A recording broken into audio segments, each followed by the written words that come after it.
Now let's go to loss of a thing due. Now, we discussed already when when or the definition of when a thing is lost, diba?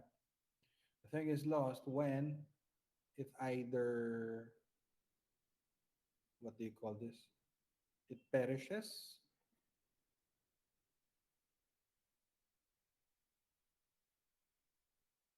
it perishes, goes out of commerce,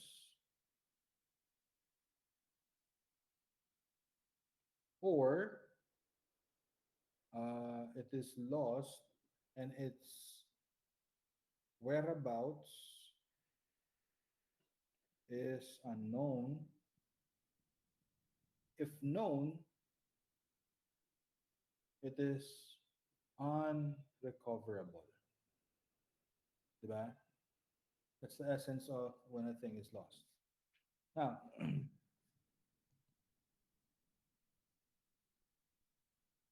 remember that the obligation is extinguished if the determinate thing is lost without the fault of the debtor and before he has incurred delay.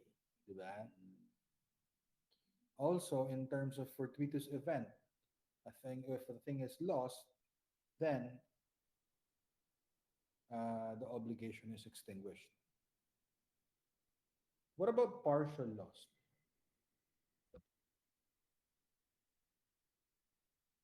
What will happen in partial loss? In case of partial loss, general rule is that the obligation is not extinguished. Okay? Remember, not extinguished. Exception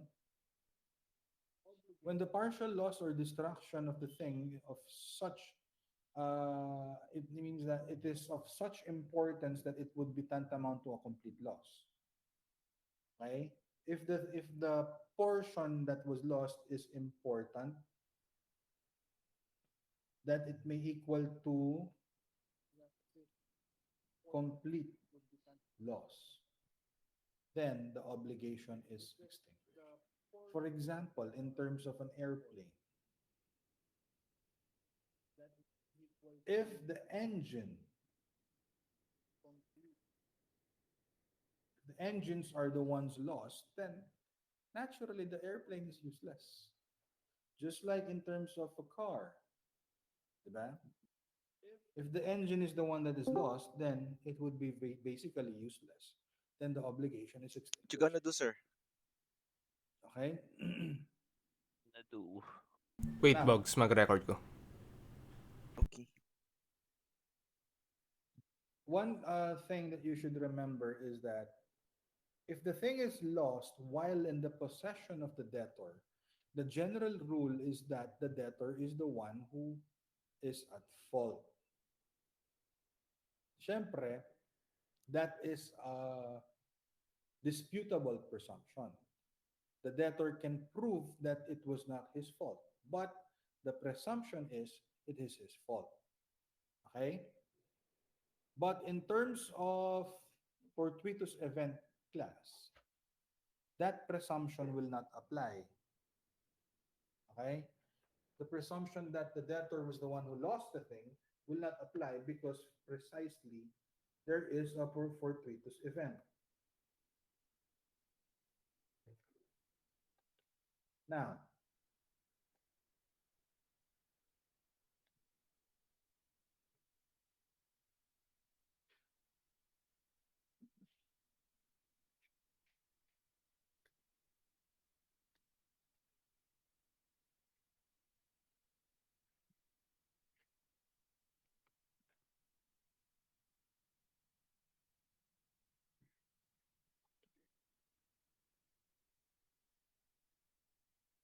what about the effect of impossibility of performance?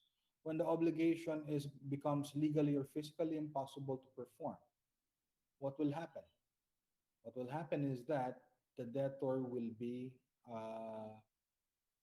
absolved from any obligation, or the obligation will be extinguished. And you have to remember that the legal or physical impossibility class should have occurred after the contract was entered into, not before. Okay? And you should also remember that in terms of impossibility,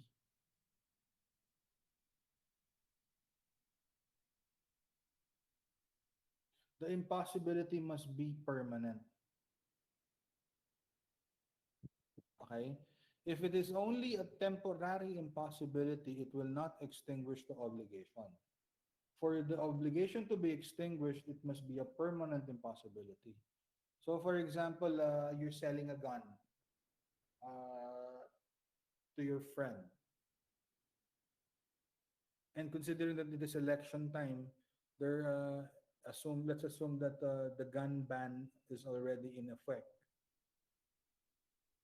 So, therefore, you cannot legally possess or carry any firearm, whether it is licensed or not. Diba? So you cannot sell or you cannot deliver the gun to your friend because you cannot carry it outside your residence. That impossibility, legal impossibility, is a mere temporary legal impossibility. The obligation will not be extinguished, but the obligation will be suspended because the delay in the delivery is not because of the fault of the debtor. It is not your fault that there is an existing gun ban imposed by the government. So you cannot deliver.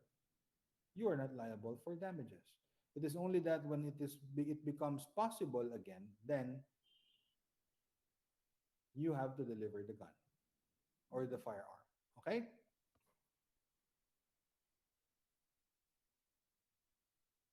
Also, in terms of permanent impossibility, in case in the future the obligation becomes possible again, can it revive the obligation? Answer no. Why? Because it has already been extinguished. Okay? Extinguished na eh. What will you revive? Wala na tayong usapan doon. Maliwanag? Now, next point. You have your doctrine of unforeseen events. What is this doctrine? This is when the service has become so difficult to be manifestly beyond the contemplation of the parties that the court should be authorized to release the debtor in whole or in part. Okay? When this is remember this refers to service. This refers to an obligation to do. This does not refer to an obligation to give or not to do. Okay? So for example, if you're a painter, you're an artist, and ano ba, a famous actress commissioned you to paint a portrait of her.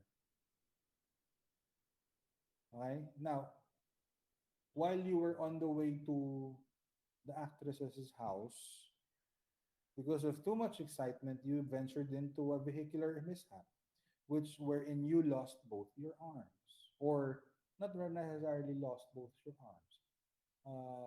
It became very difficult for you because you suffered injuries on your arms. It became very difficult for you now to paint a portrait of her. Then most likely you will be released from your obligation. Okay? So that is the mere essence of a doctrine of unforeseen events. Now, what about loss in reciprocal obligation? In cases of losses in reciprocal obligation, they have what do you call this? They haven't settled this one yet. There are two views to this. The first view is that if an obligation is extinguished, by the loss of the thing or impossibility of the performance through fortuitous event, uh, the delivery of the other or the counter prestation will also is also extinguished. Meaning, both parties are relieved from liability. Okay? Take for example, you have here the buyer of a car and the seller of a car. Seller will deliver the car, buyer will deliver the price. Diba? What if the car was lost due to a fortuitous event? The first view says that the delivery of the price will also be extinguished. As the saying goes, he who gives nothing has has no right to demand. Okay.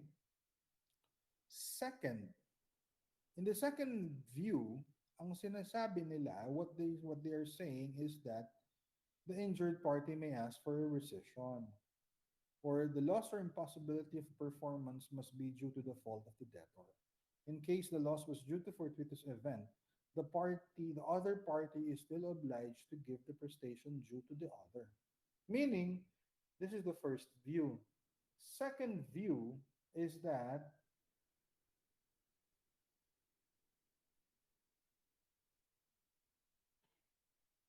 car is lost, diba? On the second view, buyer must still deliver the price. Now, if you'll ask me, I think this is much better. This is much more on equality, or yes, this is much more on equity and fairness. Why? Why would you ask the buyer to deliver the price if there is no car to be received? Diba? So for me, the first view is much better. I don't want to quote the person who made that second view. Okay.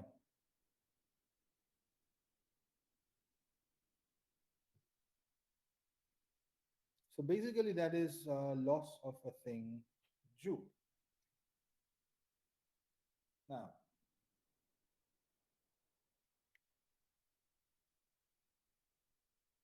our next topic would be condonation.